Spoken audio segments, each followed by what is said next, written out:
Okay, I'll take it.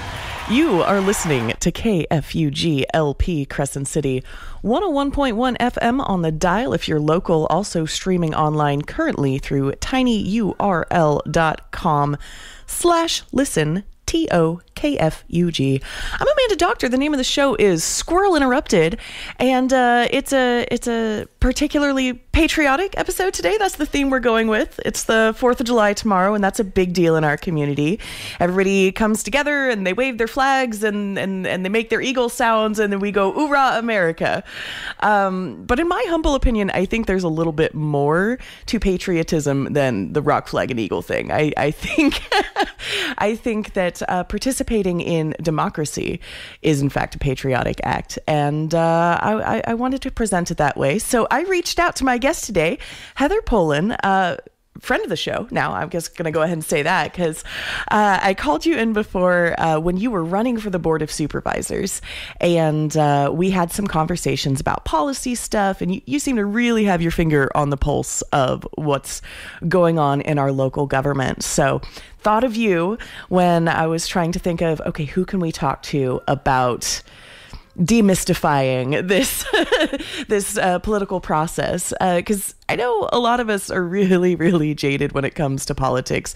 We look at the national elections, the presidential elections, and we all just feel so disillusioned and kind of don't want to deal with it at all.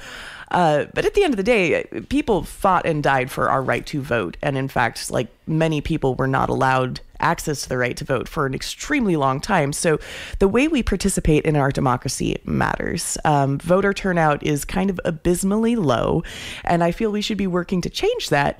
But if we're going to get people to show up and vote, we want an informed electorate. We want them to know what's going on. We want them to understand how their government works. So we're gonna try and work on that together. We're gonna try and demystify the process of local government and down ballot issues, because that's America, baby. That is patriotic. Doing your civic duty, showing up, choosing your elected leaders. There's this really great line from the TV show The West Wing that I love, that it's we, in a democracy, we are legally allowed to overthrow our government if they are not serving our needs. Absolutely. And it's pretty radical, man. So and without bloodshed. Right, without bloodshed. Imagine that, a legal way to do some sort of political revolution and affect change. So, but it is confusing. There's lots of layers to it. You know, you've got your branches of government, you've got the federal government, you've got the state government, you've got the local government. So we're going to start local because we know about that. This is our neighborhood. We're both here in District 5 in Norte County, and that's how we met, was when you were running for Board of Supervisors in District 5, and you've been keeping tabs on things that are going on there.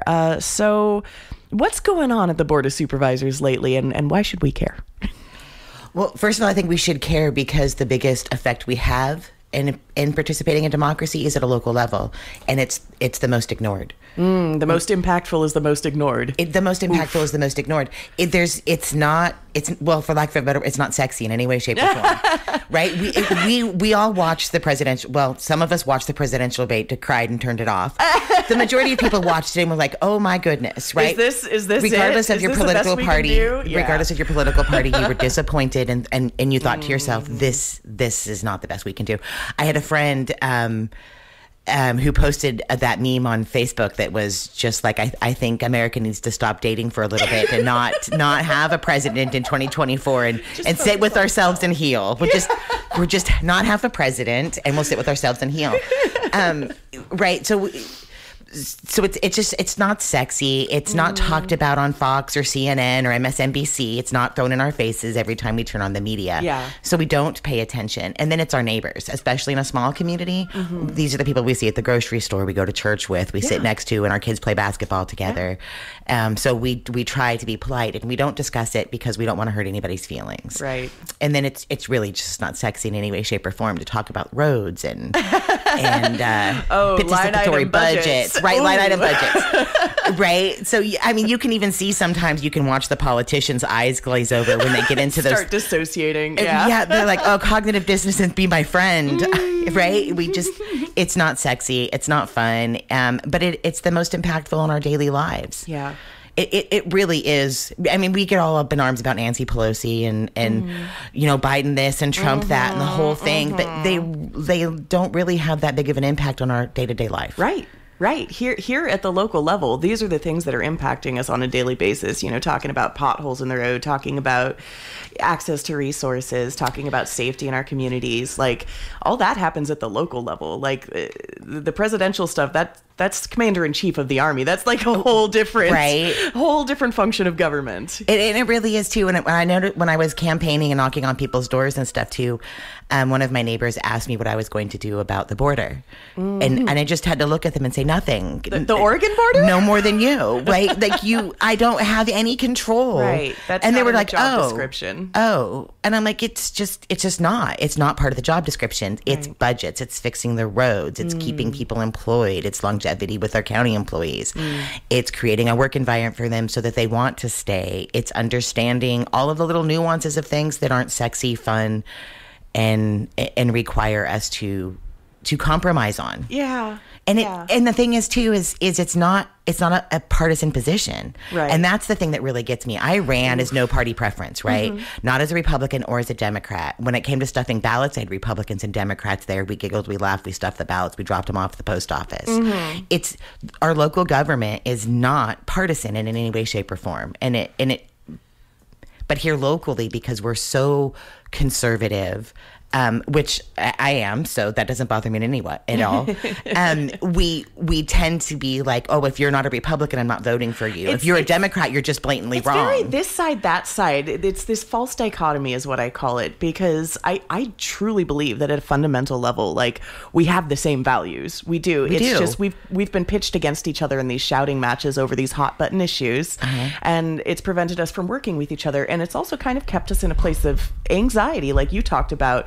Where we don't want to discuss that with our neighbor. Like, oh, no, don't talk politics, don't talk politics. But the fact of the matter is the political is personal. When you can't afford your housing, that's personal. Absolutely. When your car is costing thousands of dollars in maintenance because the roads are all busted, that's personal. Absolutely. The personal is political and the political is personal. So we have to kind of learn how to talk about these things in a way where we're understanding the common grounds and using our shared values to find solutions. Absolutely. And then, and because at a national level, right?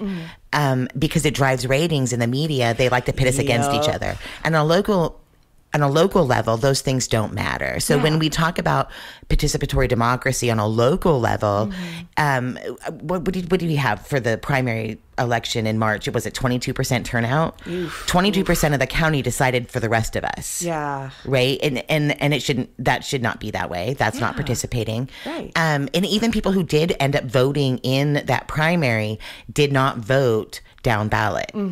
So, you're kind of missing out on those things and those nuances, and those are the things that matter. Those are the things. We talk about how our housing issues, and we talk about how our families are moving away, and our kids are going off to college or to get a job or to join the military, and they're not coming home. Right. And so now our elders are here by themselves, right? So they're suffering isolation, depression, and they're having their own health issues, and having a difficulty finding ways to get to the medical care that they need because it's not here, right? Yeah. Which is another issue all on its own, which again, the Board of Supervisors can have some impact on with the way that they vote and the way they participate in things.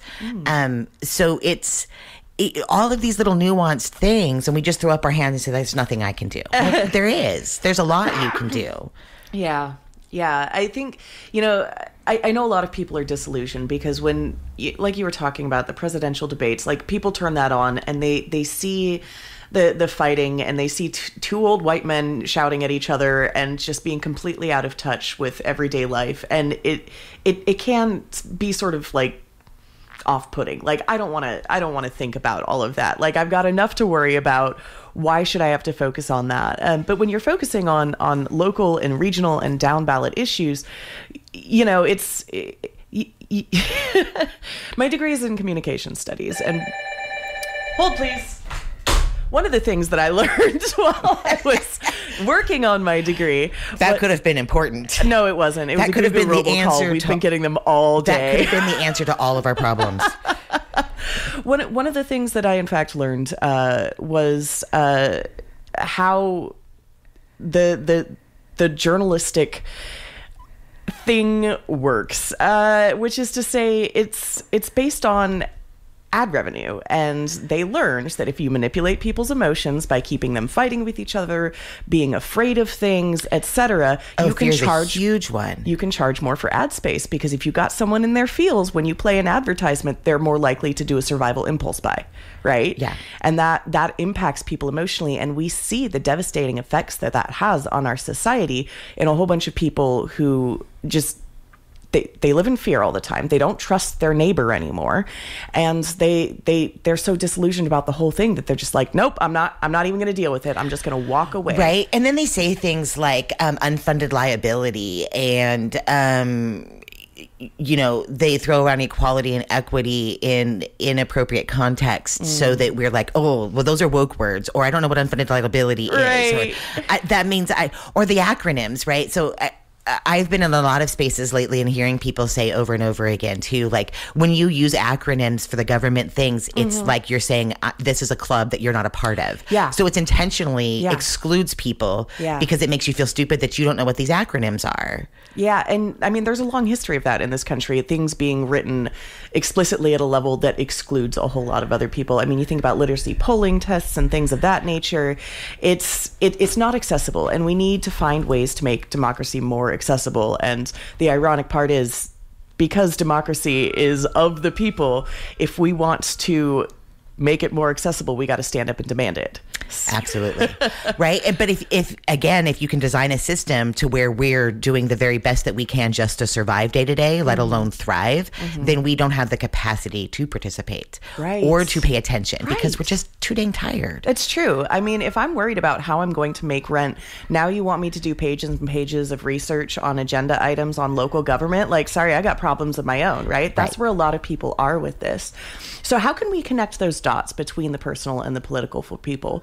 You mentioned that there's something coming up with the Board of Supervisor and a budget review, and that's where we tend to dissociate and our eyes glaze over. But maybe we can treat this as like a sexy thing. We can do it like a burlesque review. All right, well, line by line burlesque budget review. Find a way to make it sexy for people so they understand why it matters.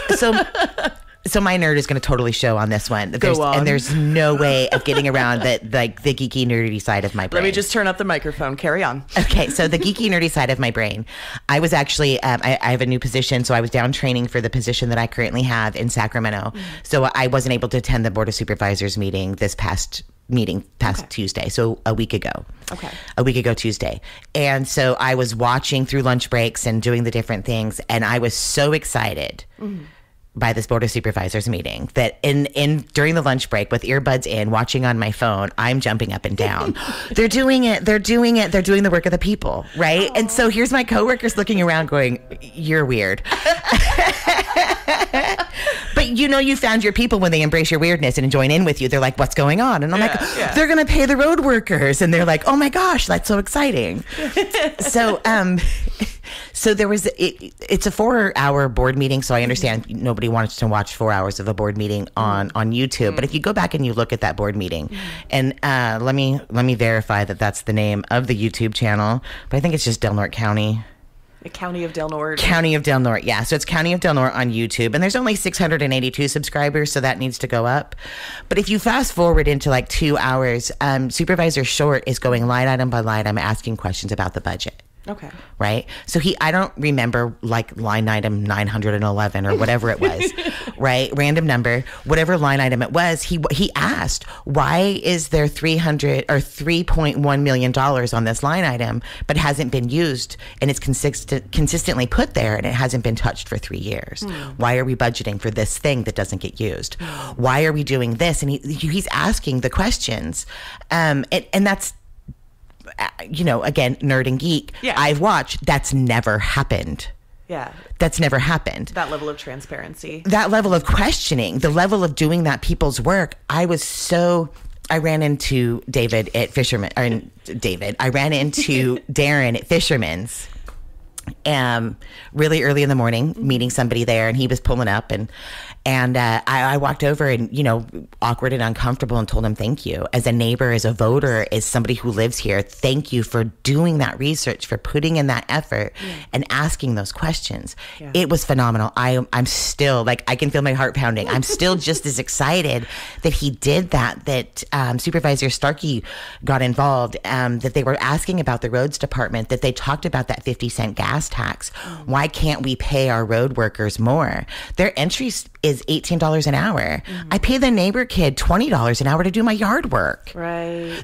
I've never once called him in the middle of a snowstorm and said, hey, I need you to come over and weed my garden. Right. I need you to mow my lawn. It's 3 o'clock in the morning. Will you do this? And I pay him more. Yeah. And if you go by my house, please don't. It's the grass. The grass it's got seed heads. It's really tall. You're helping the pollinators. Right. I'm helping the pollinators. Yeah. With the seed heads on the grass, because he's been busy. Right. Yeah. So but I pay the neighbor kid more than we pay our road workers. Yeah.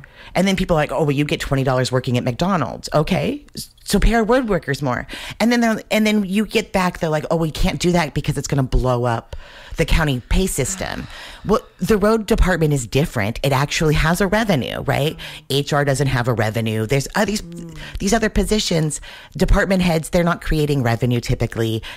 Roads is completely different entity. And if we as a community don't acknowledge that the road department has that 50-cent gas tax that we voted for in 2017 statewide, right? And we get 1.5 million, if I remember correctly, just from that. So they have a revenue, they have a resource to fix and maintain our roads. And notice I said maintain, fix and maintain our roads, but also to pay a wage to our road workers to stay here. Because right now what we're doing is not at any version of fiscal responsibility. We train them, we invest in them, and then they go work for Caltrans, or they go work for the city parks, or we do. So we're getting them those licenses that they need to do those things, and then they leave. So we can't keep them. It's not fiscally responsible at all, which is a core conservative value. And we are a conservative, even our Democrats here are just a little right. Yeah. Of center. They're not Democrats. They're not liberal. They're not out there doing all of these liberally things, right? So, our progressives in our community are moderate Democrats. We are a conservative community at our core. All of us. And I think a lot of people tend to forget, when we talk about conservative, because we get sucked into the Republican, national news Democrat. Media hype, right? Us, them, fear mongering. Right. But when we're talking about conserving, we're talking about being fiscally responsible. We're talking about doing things in a way that makes sense in the budget. If you're spending less now so that you have to spend more later, that's not fiscally responsible. It's not. Right. So let's just say we had a magic wand, right? And we repaired all of the roads, even the county unmaintained roads, which is ridiculous that there's even such a thing. But even the roads that aren't maintained by the county, but owned by the county, we repaired all of the roads. If we failed to budget to maintain those roads and we just fix them, we're going to be in the same boat in 10, 15, 20 years. That's not fiscally responsible if we fix them and pay to maintain them. But if you look around Del Norte County as a whole, we don't maintain anything. We fix it and then we just sit back and wait for it to rot in the ocean wind and the salt air, and then we're just like, where are we gonna get the money to fix it again? Well, it's like, why didn't you? It's kicking the can down the road is the analogy that comes to my mind. It's not more cost effective in the long term to just keep pushing the problem a little bit further down the line. Right, and it's beyond that. It's buying a brand new car, draining the oil out of it, and then running it into the ground and being like, well, crap, now I've got to buy a brand new car again. Oh, yeah. We are literally doing that. So it's not even just some things you need to move down the road because you just can't afford to do them now. You need to budget for that. You need to plan for that. Or you really do need community input because it's going to have an impact on all of us. So I understand that government works slow and that sometimes you have to put things off. And that makes sense, right? But it doesn't make sense to put $20 million into doing something and then watching it rot. And then 10 years later going, well, we're going to get $20 more million. Oof. And we have done that historically. Yeah. I grew up here. That's how it is. Yeah. And I personally believe, which is what I ran for, was to have budget hearings. Yeah. it put it out there. 3 people, only one of them when he was elected, should not decide the county budget. 3 people talk to the department heads and then give the Board of Supervisors the budget and accept that rubber stamp.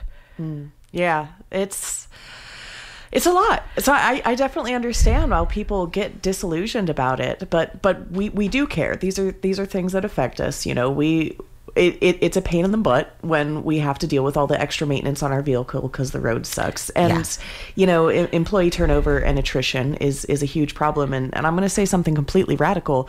If you look at the cost of living, I think that anybody should be able to afford housing with their wages. Like, it doesn't seem that radical to me, but people are like, oh no, fast food workers can't make that much money. Oh no, road workers can't make that much money. I'm like, what if we all deserved a decent living? Like, what if we all deserve to afford housing for the labor that we put out there? Like, what's so radical about that? Exactly. But here's the thing.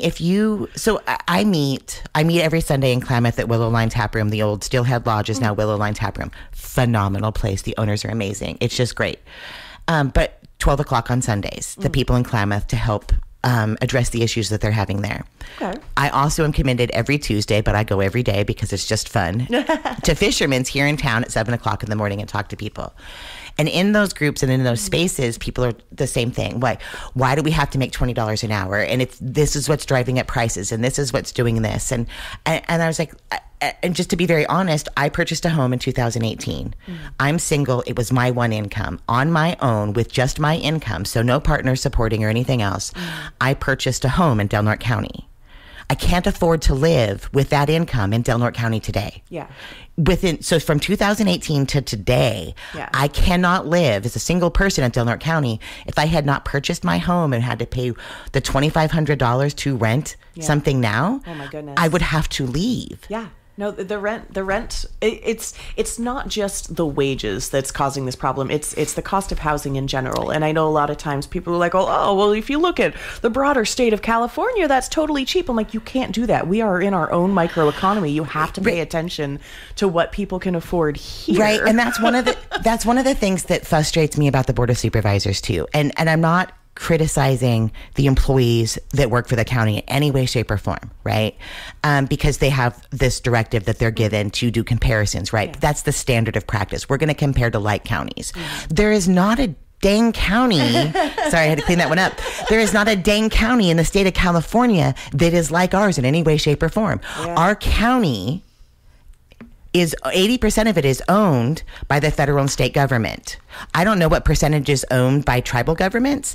So we'll just include tribal government owned land as part of publicly owned land, even though it's not. So that leaves 20% for development, right? And then you have the rules of the state of California that allow for agriculture that you can't develop that must be maintained as agricultural land. How many tens of thousands of acres of that in Del Norte County? Because we do have a thriving agriculture economy here, which should remain. Yeah. So we're kind of really looking at 15% of our available land mass is for development. Yeah. We are not like any other county. So we are mostly owned by the state and federal government. We are rural and we're extremely isolated. Yeah. So when we talk about other counties, they're like, oh, well, they're rural too. Well, yeah, but within 15 minutes, they have a population of hundreds of thousands. They have trauma care in their hospitals. Right. If you break your leg here, you get life flighted out. If you have a heart attack, you get life flighted out. I know people who have given birth to their child, and because their child had a 2% chance of possibly needing assisted breathing because of something that happened during the birth process, they were life flighted out. So mom's left here and baby is going away. Yeah. Right? Yeah.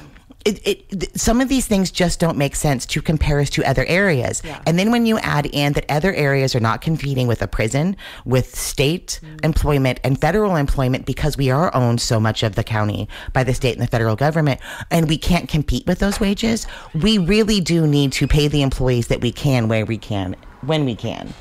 And we don't. And if you go back and you watch it, it was phenomenal. And especially when you compare it to the debate that happened later. The national debate with our presidential candidates. Well, I mean, it's a pretty low bar. Right. So if you compare what happened to that Board of Supervisors meeting, I've watched it several times just as a professional to learn.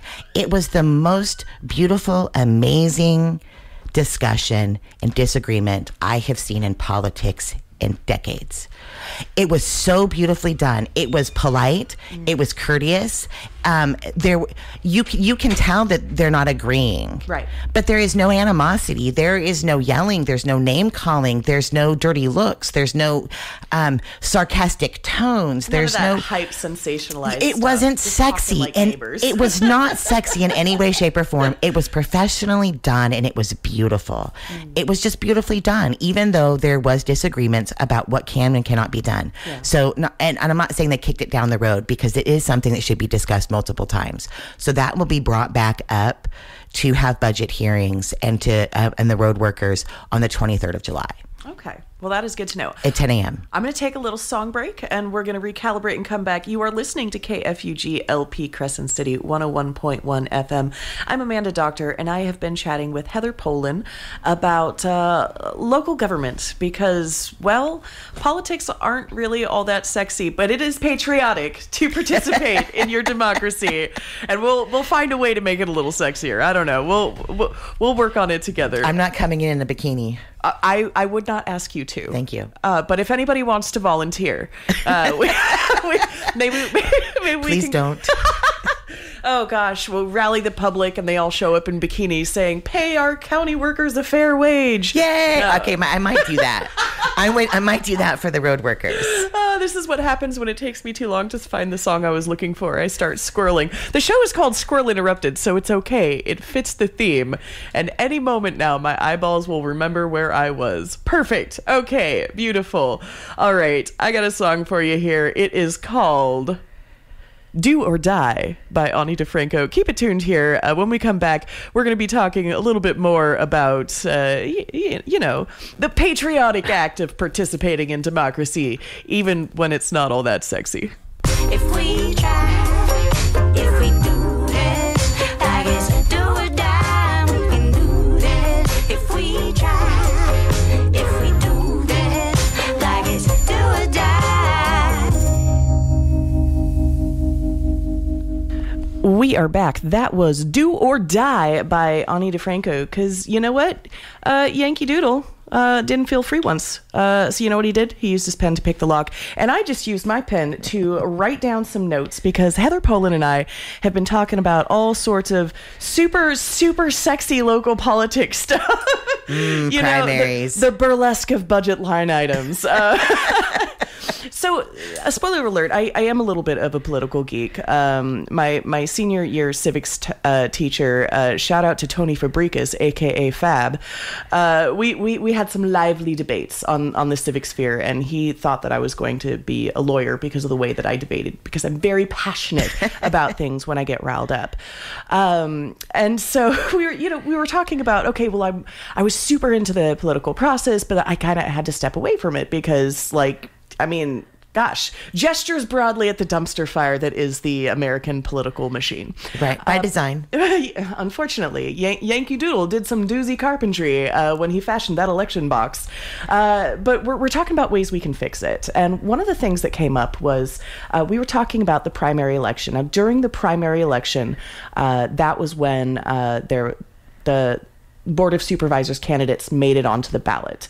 And that was the March 5th election. And some of you might be going like, wait, there was an election in March? And yeah, that's the problem.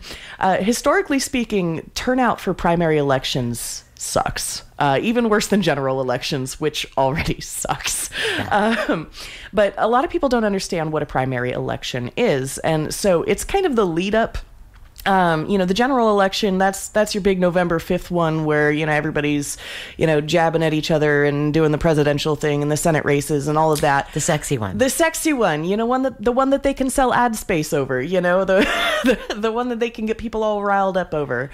But the primaries are when you choose those candidates. So prior to, if you're looking at Biden and you're looking at Trump and you're like, oh my God, is that the best we could do? Well, that's what primary elections are for, my friend. In the primary election, you get to choose which candidate you think moves on to the next round. And unfortunately, not a lot of people show up for that. And that became a disadvantage on our Board of Supervisors election here because primary elections historically tend to have pretty low voter turnout. And that's when the election was for the Board of Supervisors. It's not just the low voter turnout, right? Because that benefits incumbents. Yeah, as it is. Yeah, but it also any challenger that you have, it shortens their window of opportunity to campaign because there's laws around all of those things, like when you can put up signs, when you start collecting money, right, when you can actually start campaigning, when you drop off your paperwork, so that you can announce all of those things. So here locally, both Rivers Drown and I were at a disadvantage, right? As incumbents, our names are not known. Right. As challengers to the incumbents, right? We're not known. You know, I had not planned to run, so I wasn't like designing things. There were no committees. There was no committees. With there was a giant tour bus behind you. Right. There was no friend saying, "Here, I'm going to give you $99," so nobody knows. No backroom deals. No backroom deals. No weird sausage Don't make it making. public. We're trying to keep it sexy. Carry on. And just so if you don't know, if you give $99, if you give more than $99, the candidate has to put that on their paperwork and the name of the person or the organization that gave the money. Less than $99, you don't. So that's the joke there, which isn't funny if you have to explain it. Well, I mean, kind of a little bit, because it opens up the absurdity of how campaigns are funded in general, and, right, and all of the cost barriers associated with running for office, right, and so running a campaign. With less than $4,000, you have 2 months to do, right? So that's what I raised, to put up banners and put up signs, to get them made, get them sent here. And then in the case of Norte County, that's our rainy season. So you have January and February, the election's on March 5th. To campaign. So you're not really pounding pavement and you're sludging through the mud. Right? And knocking on your neighbor's doors, asking them to talk to you in the rain, doing all of those little things.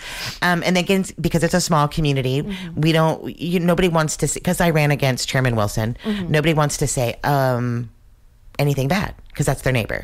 Right. Yeah. So, so there's just polite, oh, thank you. Right. So if you don't have your materials to hand out and all of those things, and you don't have a very clear message, so you're just at a disadvantage. And it was the same thing for River. The messaging, the knocking on doors. He had planned, if I'm not mistaken, listening to him in one of the forums, he had planned the year prior to run for the board. So he'd retired from the prison and he decided he was going to run for the board. So I think he had designs for his signs and was able to get those in and do those types of things, and had funding lined up for. I don't think he had very much, to be honest with you. I think he did his for less than $2,000. Yeah. So you're just at a disadvantage, and it shouldn't be that way. If you're going to run for office, drop your paperwork off in December like you're supposed to, follow all of the rules, and all of those candidates should be on in November, and the majority should win. That's democracy. So help me out, and if you don't know, that's totally fine as well. It's okay to not know things. That means absolutely. I will always tell you. I don't know. It just means we have an opportunity to learn something. So is that something that is locally controlled through our own clerk's office process, or is that something that's mandated at a state level? My understanding, right, because I looked into this, my understanding is that we, as the voters of Norte County, can change that. Okay. The same way that it would be a local issue, the same way we, the voters of Norte County, put in term limits for the Board of Supervisors. Gotcha. Right? So it would just take enough people stepping forward and saying, "What if?" Right. So we would literally just put a proposition on our local ballot to say we would like to have all of our local officials to go into the general election and not in the primary process. But you could still have rules to whittle it down, right? So like in District 5, Chairman Wilson, Linda Sutter, and I all ran. So you could be like the top 2 vote getters are going to the general election. But in the case of whatever district Rivers and Supervisor Starkey were in, I don't remember, that one would be they would both go to the general election. That's the part that doesn't make sense to me, that the primary election for the County Board of Supervisors was not a primary election. That would make sense to me if on the primary ballot, okay, we are now choosing the candidates that are running for those seats, and then in the general election, once those candidates have been selected, then they run against each other. The current rules for the local Board of Supervisors is 50% plus 1. Gotcha. Right. So if the 100 people vote, then he just needs to get 51 votes and they win. But again, that benefits the incumbent. Whether you like the incumbent or not, it always benefits the people who are already in power. Yeah. So if you want change, you're starting. Yeah. You're starting below the starting rate. Yeah. And that's one of those things that we see resonating on upwards up to the national level of government as well. You know, we see a lot of really old white dudes in power who have no idea how the internet works, and yet they're making decisions about it because they're the incumbents. And so we've got a lot of disillusioned people just being like, oh, that name's familiar, check, or oh, he's the one recommended by my party. All right, check. I'm going to vote him into office. When a lot of times we should be having primary challengers. We should have the opportunity to get fresh blood in there so that there's an equitable balance of representation seated at the table instead of just the same old guys for like 100 years. Absolutely. Absolutely. And then you have fresh ideas, and then you have somebody who isn't looking at that as their career path, right? And if there's no challenge, then there's no challenge to our political system, there's no reason for them to change the political system as times change. Yeah. It just remains. And it's like, well, that worked for us 50 years ago. And it's like, well, that's not 50 years ago. A lot has changed since then. A lot has changed in the last 5 years. I think a lot of us tend to avoid conflict for a lot of the reasons that you mentioned. One of the things I love about this community is that we are a community. When stuff goes down, like when the fires happen, we don't care what political party you're in. Like we reach in and we help out each other. That's just what we do. We try to be kind to each other. And I think what we forget in that is that conflict is healthy. Without conflict, there is no challenge. Without challenging ideas, everything always stays the same, right? And so you have to be able to participate in disagreements that are polite and respectful and be like, okay, I disagree with you, but here's where I'm coming from, in order to differentiate that conflict and bring it to a resolution. If you're always avoiding conflict, oh no, we don't talk about politics, or oh no, I don't want to challenge that because it's already been in place for so long, then nothing ever changes. Well, that is all very true. Nothing will ever change. But here's the thing when it comes to conflict. Kindness without honesty is manipulation and control. Oof. Kindness without honesty is manipulation and control. The same way honesty without kindness is cruelty. It's kind of like political pandering. You know, like when somebody talks out both sides of their mouths and they're saying nice things to your face, but then over here, you know, they're just like, oh, this asshole. Exactly. And it's the same response. Again, not to beat a dead horse, when we talk about paying the roads department to pay the employees so that it's fully staffed to fix our roads, right? And we can extend this again to the sheriff's office. The roads department is different because they have revenue, right? They have that revenue that they get on an annual basis that will pay their wages. Yeah. Okay, so it's its own little thing that's separate. But then we do the fear mongering, right? And we do the you know, well, we're going to have unfunded liability. Well, what about equity and equality with all of the other employees? But they're different. We need to acknowledge the fact that this is a different scenario, right? We also need to recognize that our roads being crap is causing a lot of the problems we have within our community as far as investments and development. And I would go as far as to say mental health. Yeah. Right? If our kids cannot ride their bikes because there's potholes everywhere and it's not safe for them to do so, if our elders can't walk up and down the street taking their dog for a walk and meet their neighbors and talk in the beautiful weather, if young moms aren't taking their kids in the stroller and meeting other moms, we're losing our sense of community. We don't know each other. Yeah. I remember being a kid, you know, if you rode your bike around and you did something bad, your mom knew about it before you got home, right? The neighborhood tree, a phone tree, right? If the neighbors' kids come running around doing stuff and they egg my car, I'm going to be like, I didn't get a picture of them, so I can't put it on Facebook to find out who they are. I don't know them. They're not riding their bikes outside and their skateboards and doing their things. And I know, if my family's listening, I do know some of my neighbor kids. But they're nieces and nephews, so I should know them.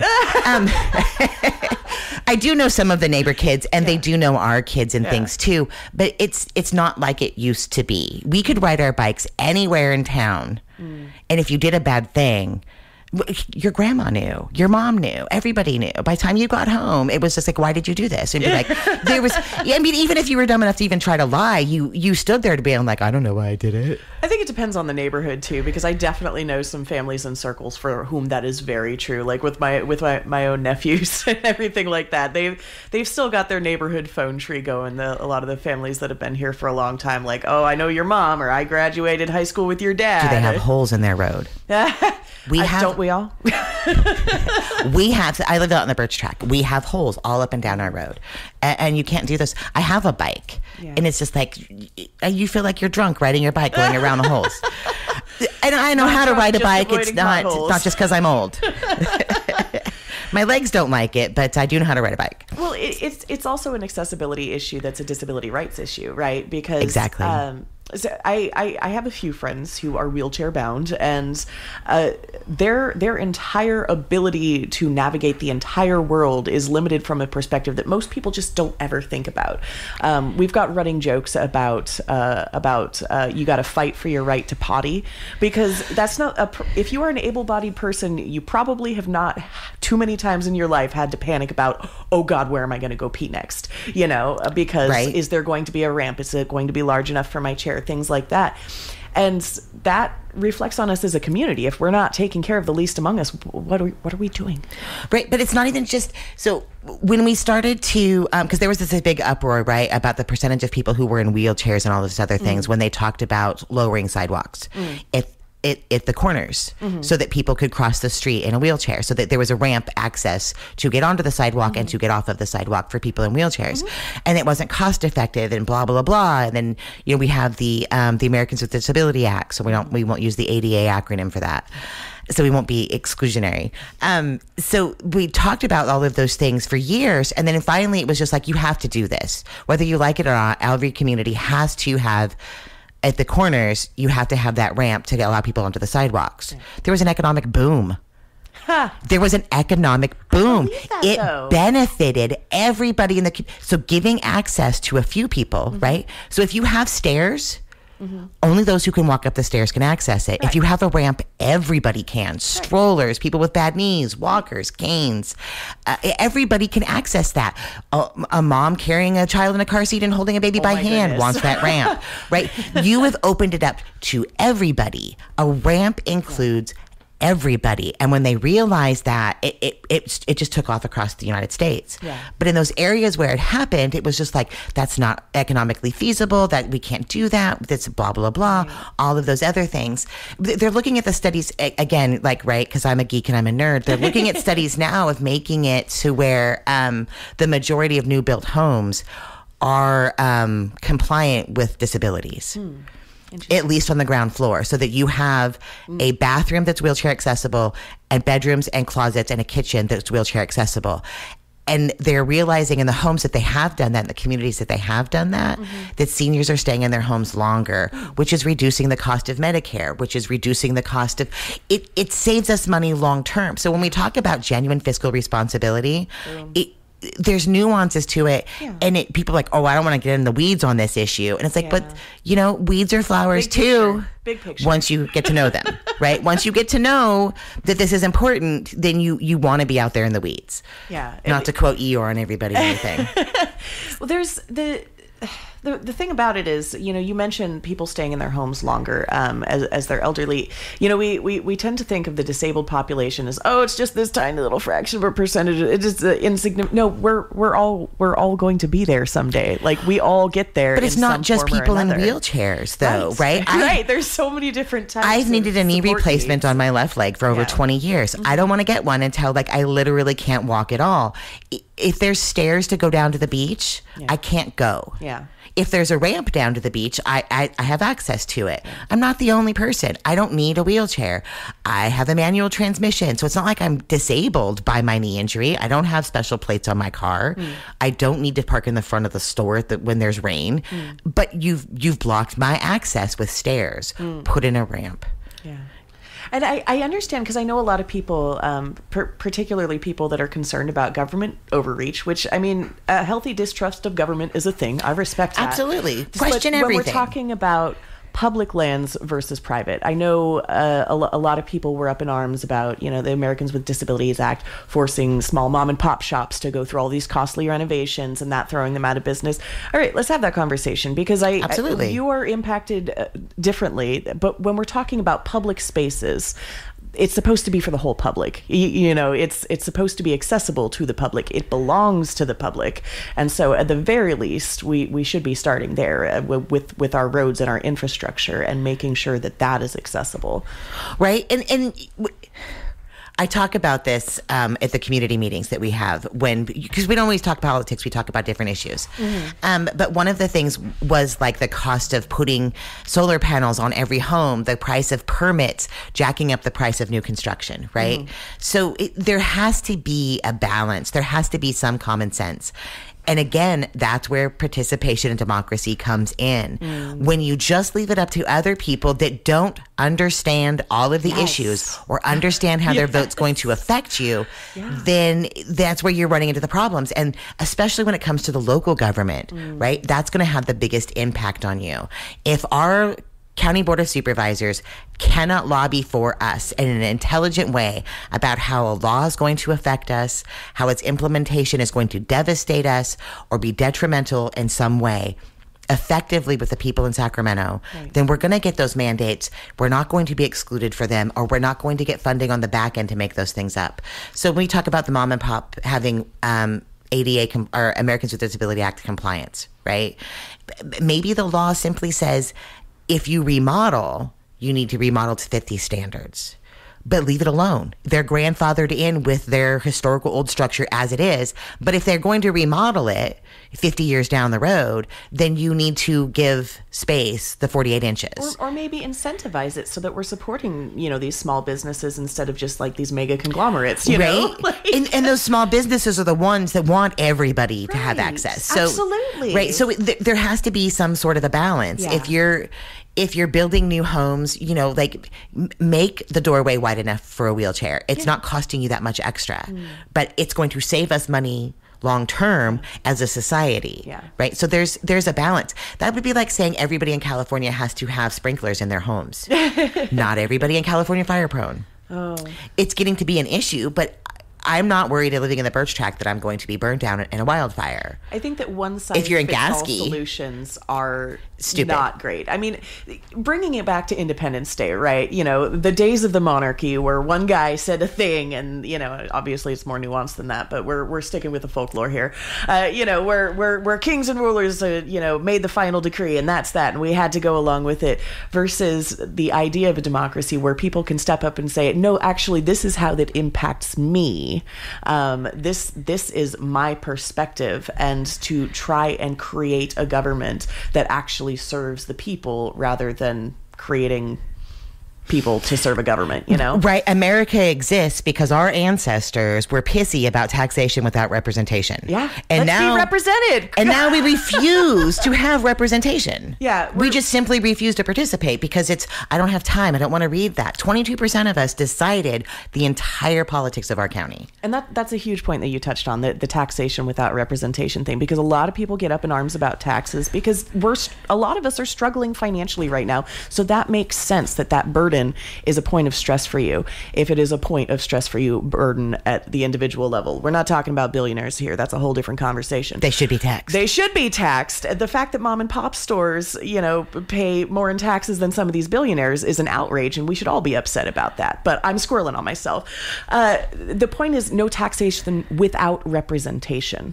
And in order for democracy to work, we have to be represented. Yeah. And in order to be represented, we have to show up for the process of choosing our representatives, or possibly even run for office as you did, to spread those ideas and show up and talk about what we want to see in our representation. I am legally obligated to inform you that you are listening to KFUG LP Crescent City 101.1 FM.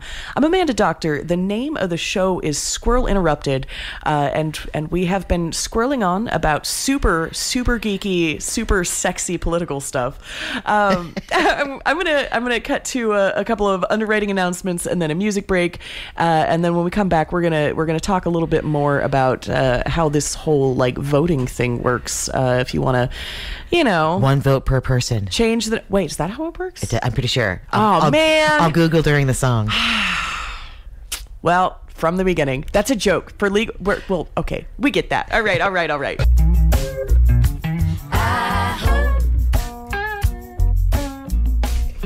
That was I Hope by the Chicks formerly known as Dixie, because you live, you learn, you move on, you know better, you do better. That's how that works. You're listening to KFUG-LP Crescent City, 101.1 FM. I'm Amanda Dockter. The show is Squirrel Interrupted, and I'm returning to my chat here with Heather Polen. We're talking about patriotism. Pew, pew, pew, pew. Oh, I really should have loaded up Paul's little clip he has from Sunny in Philly with the rock flag and eagle. We're trying to make it exciting, people. We understand that policy wonk stuff is not everybody's cup of tea, but it is important to participate in democracy because gestures broadly at what happens when we don't. Look around. Let's look at the evidence together. We want to be better represented. We want our representatives to make better choices for us. And we've been talking about local government and Board of Supervisors and things of that nature. But we were also talking about funding and allocations there. And you wanted to bring up the sheriff's funding situation. So we talked about like the roads is funded and the sheriff's is not. So like we are all aware that we don't have enough officers and we can't retain officers. Well, most of us are aware. I shouldn't say everybody.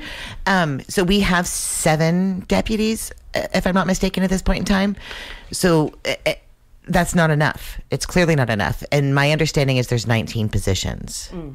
And all 19 positions have never been filled ever throughout our history. So it's not even like this is a new problem. So I met with Sheriff Scott and we were discussing it. And he, one of his ideas was to eliminate 3 of those positions to pay our officers more and to bring in officers, local people who want to stay and live here and give them a wage where they can afford to live and stay here. Right. So, so we are investing within our own families and our own community and keeping those people here instead of outsourcing. Right. Dealing with the turnover. Again, with the turnover. So we're bringing in officers, paying them little bits of money and then sending them off to other rural counties to be officers there because we've trained them, educated them and gave them their job experience. And now they're moving on and they're making a livable wage. And we're not doing that here with our officers. So we, again, when we talk about participation, if people in the community have an idea to help pay our officers money, right? Because the roads department is funded through our tax dollars that can only go for their wages and fixing our roads, right? That's all it can be used for. What do we do with our sheriff's department? How do we get them the funding that they need? And how do we overcome this whole when I was the sheriff mentality from the chairman of our board? Right. It's not like it was when he was sheriff, and we didn't like him when he was sheriff, which is why he's not anymore. So they're just facts, right? So if we don't come together as a community and come up with creative solutions for our own unique problems that are unique to us in Del Norte County, we're going to maintain what we currently have, and none of us are happy with what we currently have. So we need that participation. We need that participation. We need people to send emails and write letters and make phone calls and come up with those ideas. It's why I meet on Sundays in Klamath at 12 o'clock at Willow Line Tap Room. It's why I made the commitment every Tuesday to be at Fisherman's at 7 o'clock in the morning to meet with people and to talk. That's Fisherman's Restaurant down by the harbor here in Crescent City. Yes. For those of you who are not locals, we got tourists in town right now, don't you know? And if there's a tourist that wants to come in and privately fund our sheriff's department, come in and talk to me. Fisherman's is closed on, but I will on 4th of July, but I will be there Friday. No, but it's important to show up and have these conversations with your neighbors to talk about issues as they affect us, like here in small town America, not at the Sacramento level or not at the level, absolutely not in some past tense level as well, because a lot has changed since 2020, certainly. But I mean, since the prison came in, for example, that changed the economic landscape here a lot, and we're seeing a drastic shift again to where it's making a lot of things unaffordable for a lot of people, and it's a slippery slope of a process, and people are complaining, but not a lot of people are actually complaining to the right people. They're just shouting into the void rather than showing up and demanding accountability from their representatives. And shouting into the void and not voting is not going to change anything. And we all have different capacities. If you had asked me 6 years ago, do you have the ability to run for the board and the bandwidth to do, I would have been like, no. Absolutely not. I don't. Right. I struggle to find the time to do the things that I do within the community now. And it's just like, I want my family to have what I had. I want them to have their nieces and nephews and grandparents and aunts and uncles and their friends that they went to kindergarten with. I want them around. I want them to be there. I want to have those connections generationally. Historically, we have always had that. We have evolved to have that, and that's just dissipated. And they, all of those things get tied together. So again, if you don't have the bandwidth or you don't have the time because you work to go to the board meeting, watch it later on YouTube. Send in emails and comment. I am trying to really hard to put together a campaign to tell the board, thank you for doing the people's work and having a budget hearing. We would like you to continue to do that. Right? So I'm going to work with a few people. We're going to put that together. We're going to run it on Facebook. We're going to get people to send in emails. If you would like to write it out on a letter to thank the board for doing the work of the people of the community and having the budget hearings, then you can send it to my P.O. Box, 311 P.O. Box, Crescent City, California, 95531. Or you can email me at Heather District 5, Gmail. And I will make sure that they get it on the 23rd. I took the day off of work to make sure that I could go and to do that. But I understand if you have small kids and you work full time, or you're a single parent, or you're, you have a baby and you're taking care of your grandparents or your parents that are elderly that need the care, that you don't have the time or the space or the mental capacity to do that at this point in your life. It's emotional labor and it's mental labor. It is. Yeah. And if you don't have that at this season of your life, that's okay, because there's a time and a season for everything. But do what you can, right? If you've got kids in elementary school, join the PTO or the PTSO, right? Parent Student Teacher Association is what it's called now. Volunteer where you can. Do those things. Participate where you can. There's always something you can do, even if it's not as much as somebody else is doing. And you can talk to your neighbors and ask them, hey, I don't know who to vote for on this. I don't know these people. What do you think? Just because they give you your opinion doesn't mean you have to accept it. Right? It shows both your emotional intelligence and your actual intelligence if you can consider somebody else's opinion and not feel like it's being forced upon you. Yeah. Right? We could disagree and do so civilly. Yeah. It doesn't mean I have to accept your opinion any more than you have to accept mine. But we have to be able to have these conversations in order for solutions to evolve from them, right? It's that avoiding conflict, avoiding hard conversations thing. I get it if you're avoiding hard political conversations because your uncle's a jerk and a little bit of a racist. Like, I get that. That makes sense. But when we're talking about democracy, if you don't have the time or the bandwidth or the energy to run for office or research all of these ballot measures and read all of the tiny fine print detail that was written to confuse people anyways, you can start by having a conversation, by asking questions. What does this mean to you? What's your opinion on this? What do you get out of this? Because we all have different perspectives. And when we share those perspectives and share those ideas, that's how they evolve and sort of become pieced together to create a final product that works for more people who participated in the idea creation. Oh, a collaborative community. What? Right? What? So wait, you're either the bumblebee or you're the fly, right? And the bumblebee will never, ever, ever be able to convince the fly that nectar tastes better than shit. It's not going to happen. So the bumblebee doesn't bother. But so like when you're talking about that person in your family that you just cannot speak to and ask ideas from, right? So, but there's not as many flies as there are bumblebees. And if you get the choice to be the bumblebee or the fly and to have honey or maggots, what do you want? I want the honey. Every time I pick the honey.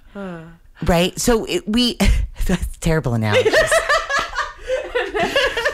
So sorry. But if we don't participate in the capacity that is our season, then we're going to continue to have the manure and the maggots. Right. We are not going to have the community that we want. And it's going to continue to be, as some of the people who I've met in the community tell me, a death by 1,000 cuts. Oof. It all just a little bit here and there. Our roads, the isolation, our seniors not being able to stay here, our kids not being able to stay here. They're not being jobs. They're not being housing. They're not having growth and development, a strategic plan that didn't actually consider what the people in the community came forward and said that they wanted, refusing to address and study our short-term rental problem. right? Is it really a problem? What's going on there? Even the people who own them are coming up in public comment during the board meetings and saying, hey, we need to look at this. Right. Hey, we need to look at this. And if you look at just the housing issue, right, is a national thing, housing is 15 to 18% of our national GDP. That's a huge portion of our economy. If that goes stagnant, we have economic depression. We have a crisis. We have 2008 all over again. So not being able to have people purchase homes, sell their homes, move, do those things, go from a starter home to a bigger home as their family grows, that's hurting our community. Home ownership in a community is economic development. Yeah. Owning a home, having those roots, you can't just pick up and move and go get a new job. You have to now sell your house and figure things out. That roots you to your community, creates jobs, and keeps your dollars local. Housing is not just the affordability for you or I to go and purchase a home and everything else. It is the foundation of our community. And the Board of Supervisors consistently refuses to study the issue of the short-term rentals and its impact and what we can do here. It's not even a part of the strategic plan, even though people in the community came forward and said that's over and over and over again, that they wanted it studied. Yeah. I think there's definitely we're all kind of hypocrites in a way, right? Because we're like, oh no, I don't like politics, and then we're over here, I'm like, oh my God, have you seen these gas prices? Well, like, buddy, let's take it back a little bit. So as an example, we're talking about engaging in conversation with people who might disagree with you, not because you're trying to change their mind, but because you're trying to understand where they're coming from. Because once you understand where they're coming from, you can then modify your response to that or modify what research you do, etc. So as an example, Proposition 1, I'm looping it back. See, I didn't forget. When that was on the ballot back on March 5th, I was reading through this. I'm pretty smart, okay? I got a summa cum laude degree. I was I'm now burnt out. I was a gifted kid. I'm now burnt out. I'm relatively good on my reading skills, and I was reading that, looking at it, being like, I don't know, man, I'm going to have to go with a gut check on this one. I'm going to have to say no, because it's just, it doesn't make sense to me. I don't understand it, and I don't know what's going on.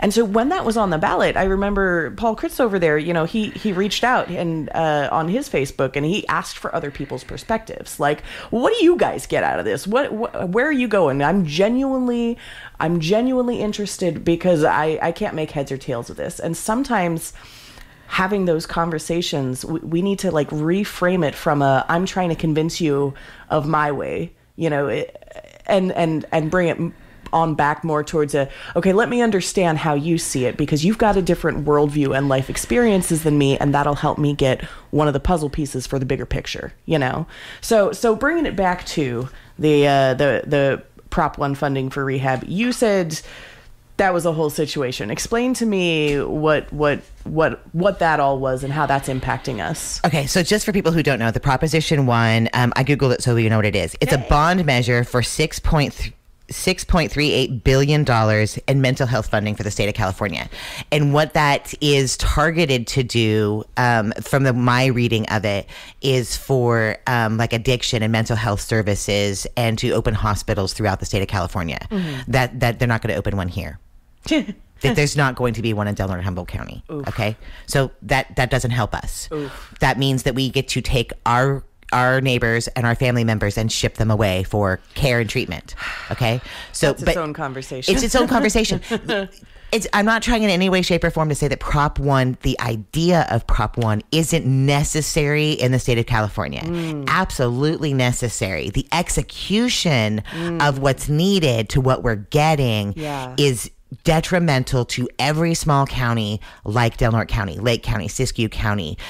All of those small areas, it's detrimental. Okay, because what it does is, for that bond measure, is it takes away a portion of what the state currently gives to rural communities, to all counties, for their health department. So we could lose up to 10% of our county health department's funding because Prop 1 passed, and it benefits us in no way. So it's detrimental to Del Norte County, absolutely detrimental to Del Norte County. And this is where being able to have civil conversations and being able to have relationships comes into play, because if the Board of Supervisors does not have a relationship with our state legislator in Sacramento to point out that you're going to take this away from us and it's desperately needed, we need more, but you're going to take away 10% of our funding. We're already struggling, and now you're going around to the corners. And then on top of that, you're going to separate our family members who are in crisis to get treatment far, far away from us, that we cannot visit them on any kind of a consistent, regular basis. So now you're causing more harm and trauma to us. If they do not write that final bill and include Del Norte County and in some way in the back end get us back that funding, whether it's written into that bill or they write a separate bill to say Del Norte County gets this, other rural isolated areas get this, because this does not benefit them, it hurts them, it's detrimental to them on a family level. It's detrimental to our communities in our own homes. Prop 1 will hurt us in our own homes with our families. The idea is necessary, right? When we were talking about those things, the idea is absolutely necessary. In theory, terrible in practice. Terrible execution of what was needed. Having relationships, being able to share our stories and doing those things is necessary. I don't know that all 5 members of our board have a relationship strong enough to be able to go to Sacramento and tell that story.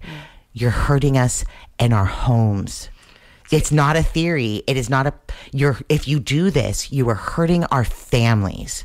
This is a thing that weighs heavily on me. I talk a lot about mental health, and like my own experiences with mental health crises, my own experiences with homelessness. So this hits home for me. When I look around and I see that I'm living in a community where there are people who whose mental illness have gone round the bend to the point where they're not getting the treatment that they need, and we are seeing that in behavioral problems that are becoming a danger to society, right? When that happens, where do they go, right? You can't be in a homeless encampment, right?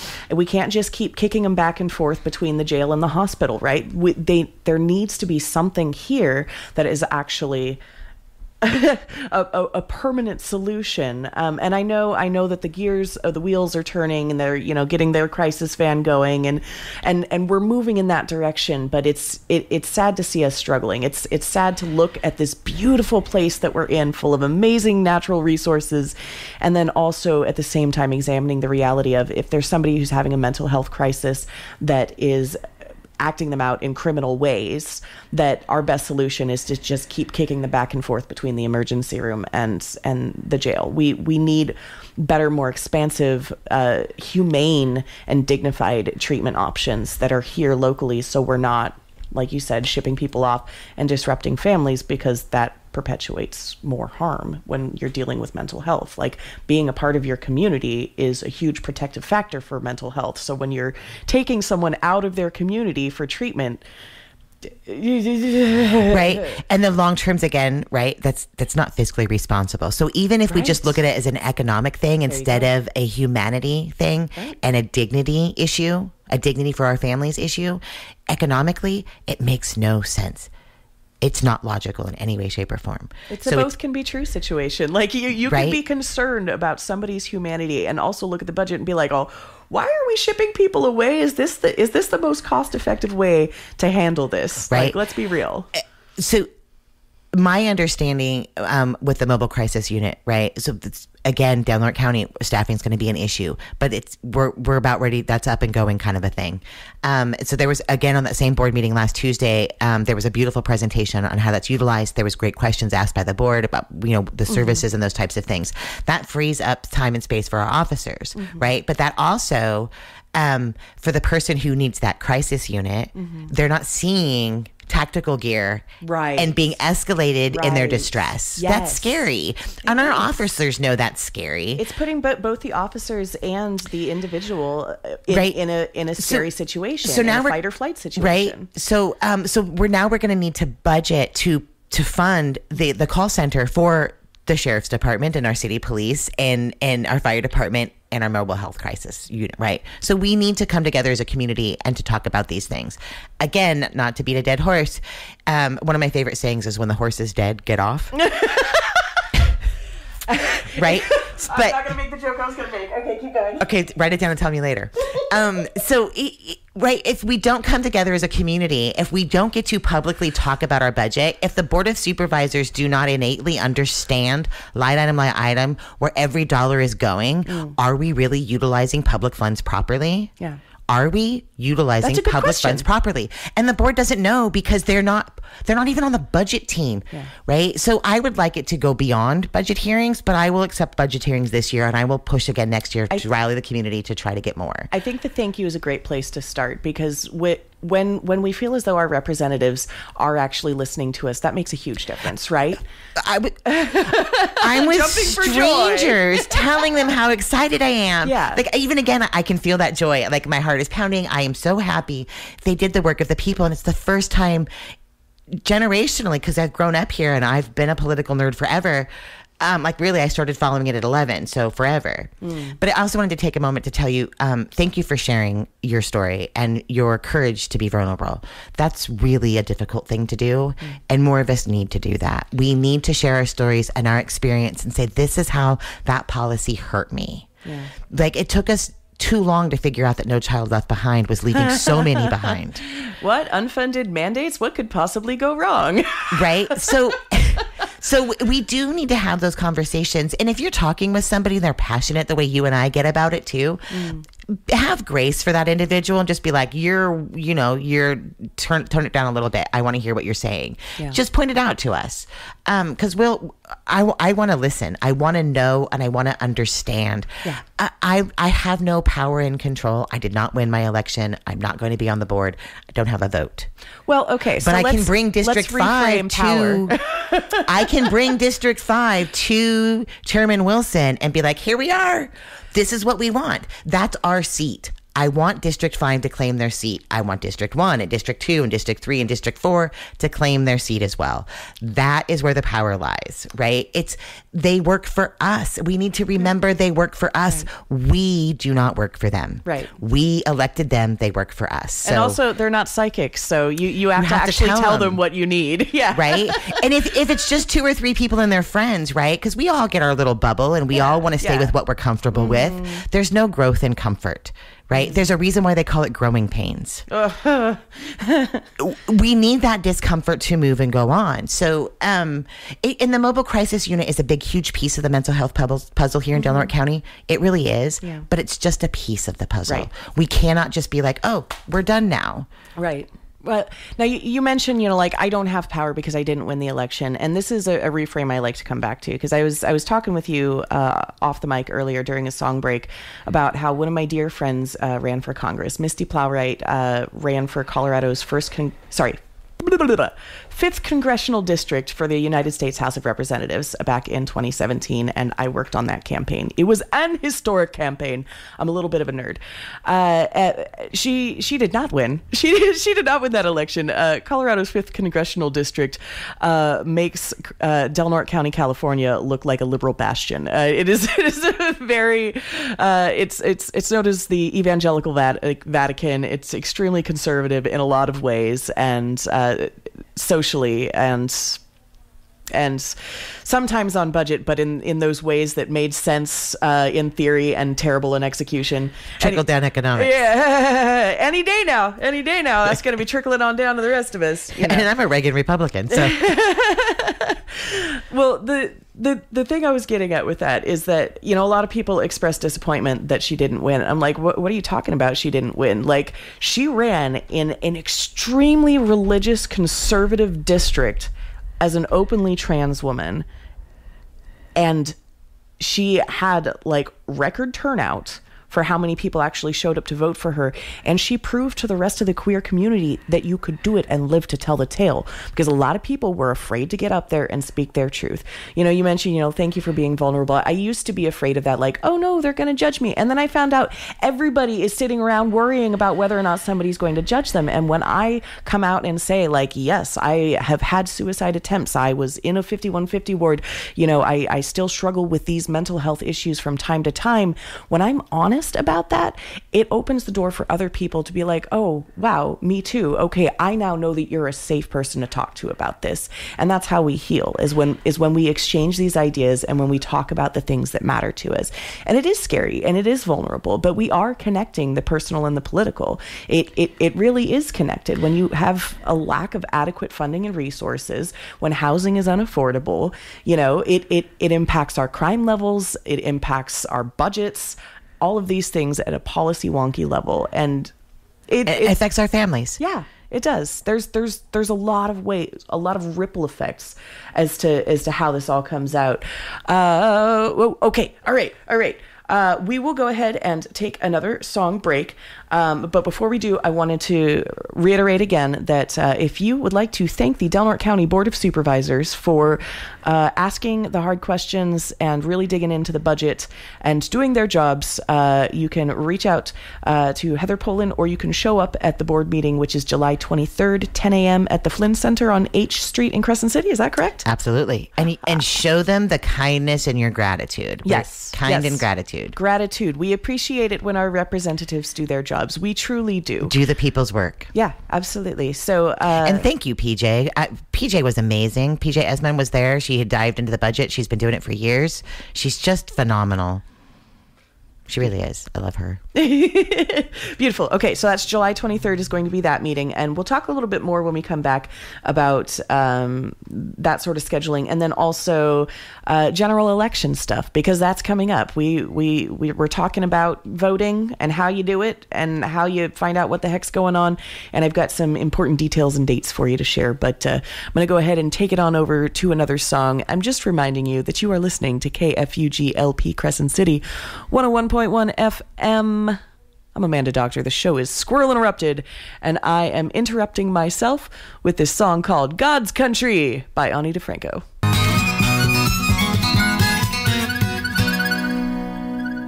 I'm Amanda Dockter. You're listening to Squirrel Interrupted, and I'm going to squirrel a little bit here. It's all connected. I keep saying that, but it is all connected. So Heather Polen and I have been talking about the importance of showing up and expressing yourself and what your needs are to participate in local democracy. And that is a time and mental and emotional labor privilege. Not everybody can do it, but when it's something that's important to you, it's worth showing up for. I went to this meeting back in October of 2023 at the Board of Supervisors, and there were a few things on the docket they were talking about. The big thing that a lot of people had shown up for was as it relates to the approval of a vaccine situation, and a lot of people showed up to express their support for that specifically. But there was also some talk of domestic violence that was going on.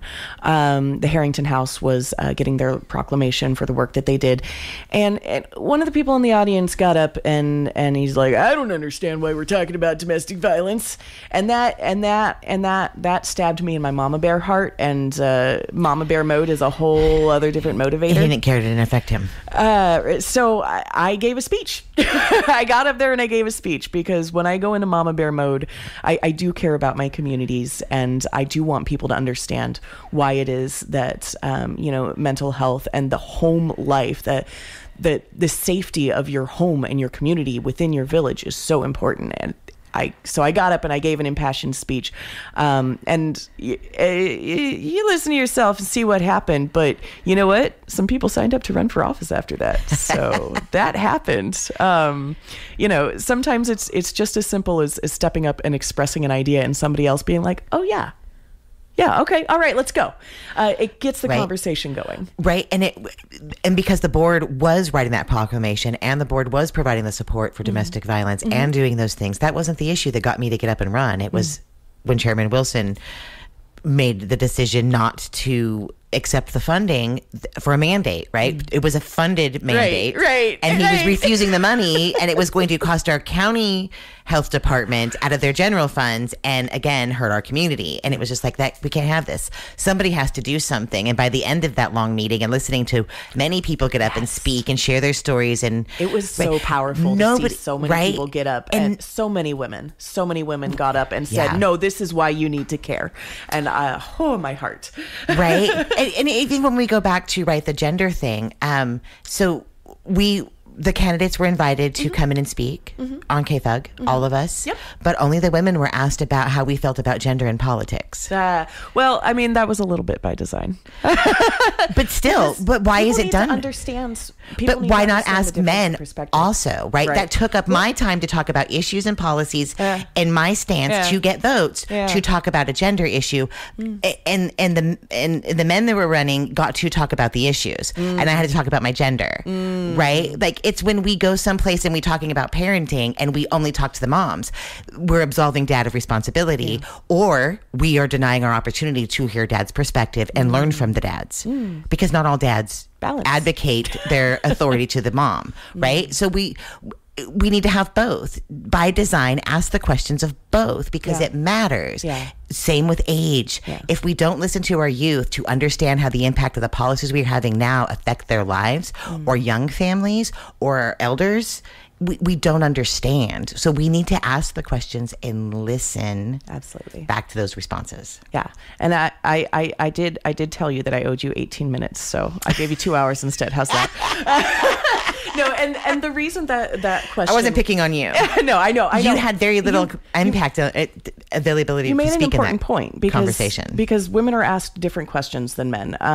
But the reason that came up for me was actually because of this speech that I gave here. Because I was looking up there at the Board of Supervisor and noticing... it's a little bit of a sausage fest. I'm just saying. Okay. That's an imbalance of perspectives. I'm not saying rah, girl power all day long. Let's run this ish like a matriarchy.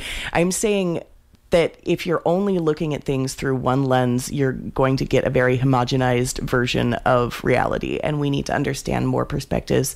And there have been people who have been historically denied access to these things. So thank you for pointing that out. That is a very important issue. But again, it's everybody, right?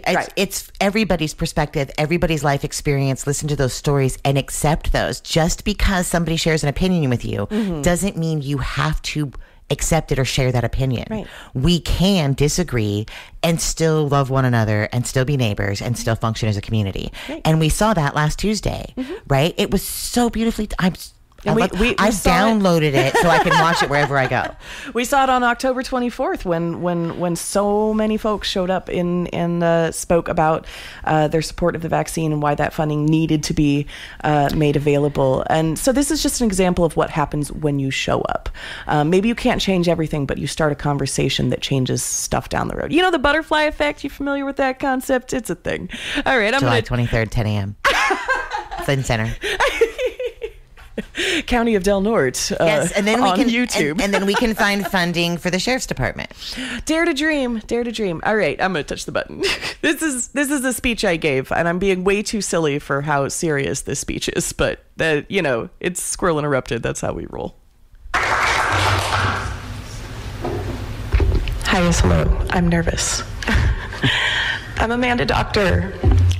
This is not my first time at this podium. I got a proclamation here when I was 16 years old for the work that I did for the county. I would love to tell you what district I live in, but my housing situation isn't stable. It's like a theme.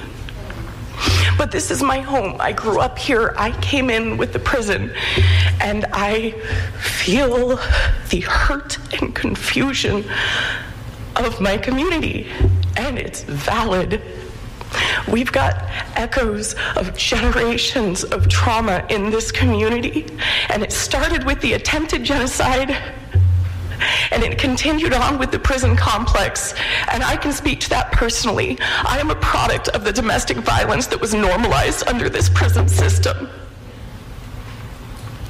And I am nervous because I am broken. I am broken because my neurology was damaged, and my neurology was damaged because somebody convinced us all that it's okay to react in violence against your own children when they question you or when they challenge your reasoning. And so I want to thank you, Valerie, and the Harrington House for speaking out this.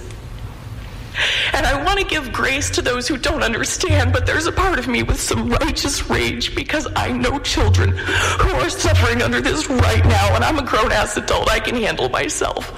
I'm well-versed in this. But I'm sick of seeing my students and my babies and my nieces and nephews scared. And I understand why they're scared, because we're all scared. We're all confused. We've been given bad information. We've been given bad programming from manipulative media narratives, and it's harmed us all. And I really hope that you are listening to the women who are speaking their truth right now, because we have been silenced for entirely too long, and I can't help but notice there's an imbalance of perspectives sitting right here, and let's fix that. It's not right wing, it's not left wing, it's not red, it's not blue. This is our community. That's a false dichotomy that was created to keep us apart. Are we listening? Are we listening?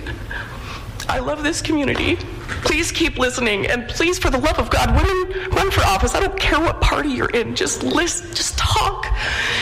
And men, please take a seat when it's your turn, because history owes us one. Look at the balance. I know you're trying, and I know that you were harmed by this too. But we can't fix it until we have an equitable balance of perspectives at the table. So please listen. Thank you.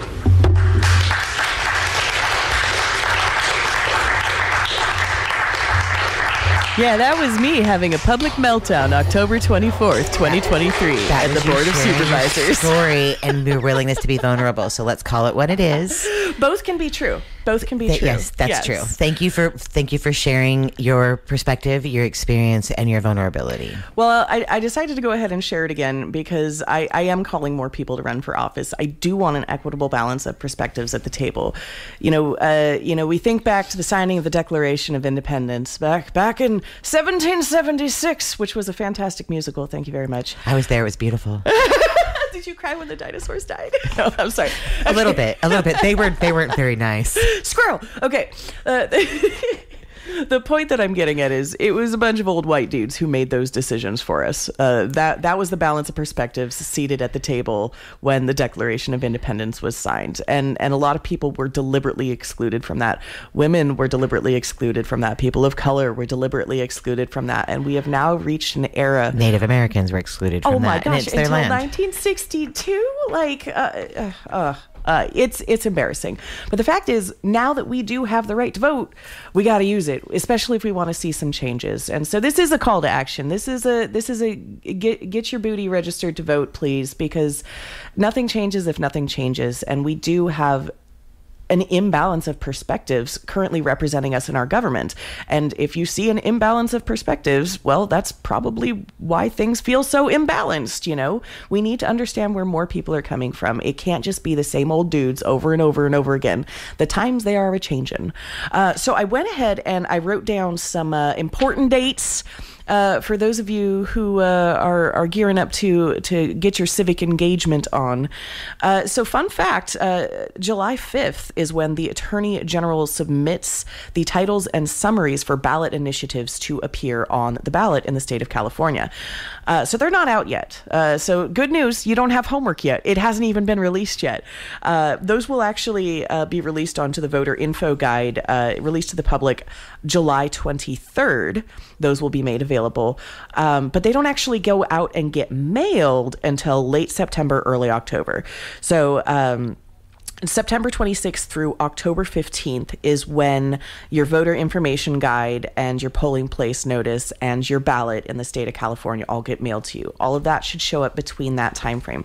That's going to get you some information about what's on the ballot, what's up for election, not just the president stuff. Okay, like I know that's what people turn up for because it's sexier and you know people get all fired up. But when we're talking about local stuff, the down ballot stuff matters. That's what has the effect impact on your day-to-day living. Exactly. That's the stuff that actually impacts you personally.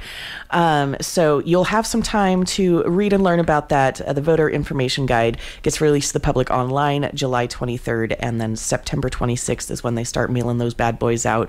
And feel free to bring it to somebody and ask questions. Even if they don't know, they can share their perspective and you guys can exchange ideas. It's important to talk about these things and be like, do you understand this? I don't know. What do you get out of this? You know, we need to have these conversations, not just because we're trying to convince one another that I'm right, you're wrong, but because so we can better understand each other and come up with better policy ideas that weren't, you know, a situation of, oh, this was great in theory, and then by the time we got down to execution, it was actually terrible for us. Right, it hurt our families. Because most people supported Prop 1. Even in Norte County, it was really a tough vote, not understanding that it was going to take away county funding. And again, it's necessary, and if we have our local officials can have that relationship with the people who are going to write this bill in Sacramento, which again, I don't know that they have, to help us on the back end. Again, having our local votes and people not participating down ballot in our primary in March is going to affect us and our families in our homes on a day-to-day basis. Yes. So, voter information guide will be released through the California Secretary of State July 23rd, but you may not get your paper copy until late September to mid-October. That's when those hit the mail along with your ballot and your polling place information. Now, important note, here in the state of California, you're automatically registered for a mail-in ballot. You just get one automatically. That's an accessibility thing. It's a whole other conversation. You can still show up and vote in person if you prefer to do it the old-fashioned way or the new old-fashioned way. It's complicated. There's no more dangling chads. We got rid of that. That's an old reference for the olds. You're welcome. I worked for that at the elections office in Sacramento for that election. Oh, I wow. did. Oh, wow. Oh, man. All right. But so to register to vote, the deadline to register for the upcoming election is going to be November 5th. And yes, it's the presidential election, but the down ballot. And it's on a Tuesday. It usually, yeah. Every Tuesday. Remember the 5th of November. Yeah, there you go. Don't forget the 5th of November. You remember the 5th of November, right? Yeah, anyway, so the deadline to register to vote for that election is going to be October 21st, all right? So you can actually check out your voter registration status through the California DMV or through vote.org. There's a lot of different organizations that will, dig into that and help you out with that. If you've moved, if you want to change your party preference, you're going to want to get on that. And make sure that you have your address up to date in the system. In that little speech I gave back there, I literally called up Valerie Starkey and said, listen, I don't even know what district I'm in. And it turned out it was a weird situation because I was living on a cusp boundary between the 4th and 5th districts, so nobody actually knew what district I was in. And the fact that I'm a civics nerd who got honors in this role and couldn't understand what was going on should have set off an alarm bell, right? But now I know I live in District 5 because the Kritz family took me in as their stray, and they're good people. They are good people. But if that situation happens to anybody else who's listening, or you spill coffee on it the morning of, or you were listening to Eminem and vomited your mom's spaghetti. Poor Slim Shady. Whatever the situation is, you can get a provisional ballot the day of down with Lisa Northrup. That is good to know. So you can always vote day of down at the at the polling place or at the clerk's office. At the clerk's office. Go to the clerk's office. Okay. So your ballot will get counted towards the end, because then they have to verify that you only voted once and do that research on that. So, but then you can always verify too after an election that your vote was counted. Beautiful. And the clerk's office is still at the Flynn Center, down on H Street, right next to the Department of Parks and Recreation, because we all wish to be the Leslie Knope we see in the world, or we want to see in the world, rather. I got squirreled because the bus went by. It's fine. Okay. October 21st is your deadline to register. So you're going to want to make sure that you've got your voter registration in. Then you actually have until October 29th for new residents in order to get that updated. So all active registered voters should receive their mail-in ballot by October 7th. The drop boxes for those mail-in ballots open up October 8th. Or you can just take it down to the county clerk's office. But it must be postmarked on or before November 5th and received by November 12th. But my understanding is you can literally just bring it down to the county clerk's office or to your polling location. And you should be getting information about your polling place and your ballot and your voter info guide all around the same time in late September to mid-October, somewhere in there. So register to vote, show up. It's not just about the presidency. I think we're all a little jaded and disillusioned there, but the down ballot stuff, that's what affects you personally in your communities. These are your decision makers. So show up, do the thing, do your civic duty.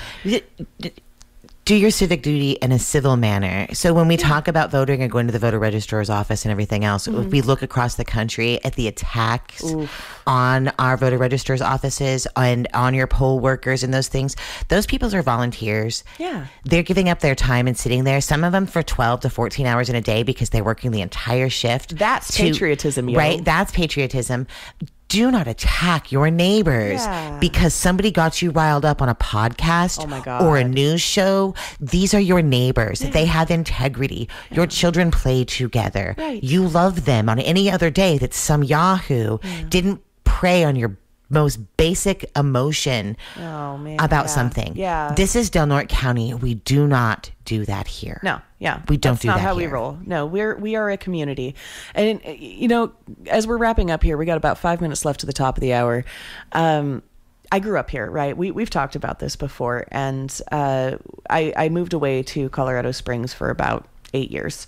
And during that time frame, while I was there, one of the first things that I discovered, because I rolled up in Colorado Springs like first week of July, and I'm like, oh, I wonder what they're going to do here for their 4th of July. It's a big city. I bet it's going to be awesome. No, it freaking sucked, man. They don't do community like we do here. Down here, we love thy neighbor. Like, we do that hard, and I love that about our community. Absolutely. Like, so be kind. If you disagree with your representatives, and if you feel frustrated with the bureaucratic beasts, know that the person working the polls and the person working in the clerk's office, that's a human being too, man. We're all out here surviving. Don't blame them. Take that energy, Don't let somebody rile up your emotions about something that does not pertain to Del Norte County. Yes, that's a huge thing too. Absolutely. It's unfortunately, the sensationalized media narratives have a tendency to have a very serious mental health impact on people who are emotionally sensitive. Yes. And it's a huge disservice, if you ask my opinion, the way that the 24-hour news cycle kind of rallies people up about this. Yeah, it's not news. It's not information for you to make up your own mind. We've talked about this with two of my friends that have a few years on me about what news used to be and what it is today. It's all editorial, and it's to appeal to your emotional base, to fear monger, sell more ad space, to get more ad space, so that you stay in tune, so that you have that anxiety to like, oh my gosh, what are they doing now? They're going to destroy our country. They're going to destroy my neighborhood. It's weaponized empathy, right? It's evil, in my opinion. That's not empathy. Empathy is having the ability to connect and have compassion. Right. Sympathy is selfishness to the degree of, I'm going to pretend like I care, give you some antidote for some of your problem, and now let's move along. There's a difference between empathy and sympathy. And by not participating, by not using our vote, by not using our voice, our silence only empowers our oppressors. Unfortunately, yeah. I mean, if you don't speak up, if you don't show up, if you don't speak your truth and say, hey, this is what I need, it's not going to change. Absolutely. So let's say you run for office and you don't win the office. But guess what? Now we're having conversations. We're having civil conversations. We're modeling how it's done. Modeling how it's done. I'm learning as I go. When the people of Klamath, right? The people of Klamath, I started getting messages and emails and saying, like, you didn't win, but will you still help us rebuild the community that we want here? Meeting, what do you want? What do you need? So I am working with the people in Klamath, and I'm trying to get the Yurok tribe to be involved because we desperately need their input and their perspective. Tribal members and the tribal council rebuilding the Klamath Chamber of Commerce. So we've gotten the bylaws written. We'll get together this coming Sunday at 12 o'clock, Willow Line Tap Room, agree to the bylaws. I'll go and finalize them. The people in Klamath, because obviously I don't live in Klamath, I live in the Birch Track, as I've said, they'll build back up their chamber. And then when they're done with that, because we're getting close to putting that back in and supporting the businesses there, all of the businesses in Klamath, to building back up their auxiliary, to build back in those communities, to help with the fire stations, to get their funding. People don't realize that the insurance level is 10 in Klamath. So the insurance rates are astronomical and unaffordable. And a lot of our elders who own their homes no longer can afford to pay for their homeowners insurance. So they're going without. So that's a liability that they can't absorb the cost of that. So these are huge issues that affect us again on our daily lives, with our ability to go and visit family and to pay for gas, to pay for medications.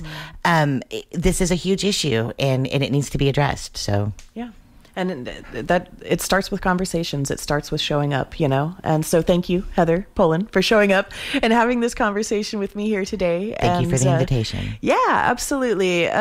Participating in democracy, maybe not sexy, but it's patriotic as hell. I'm calling it right now.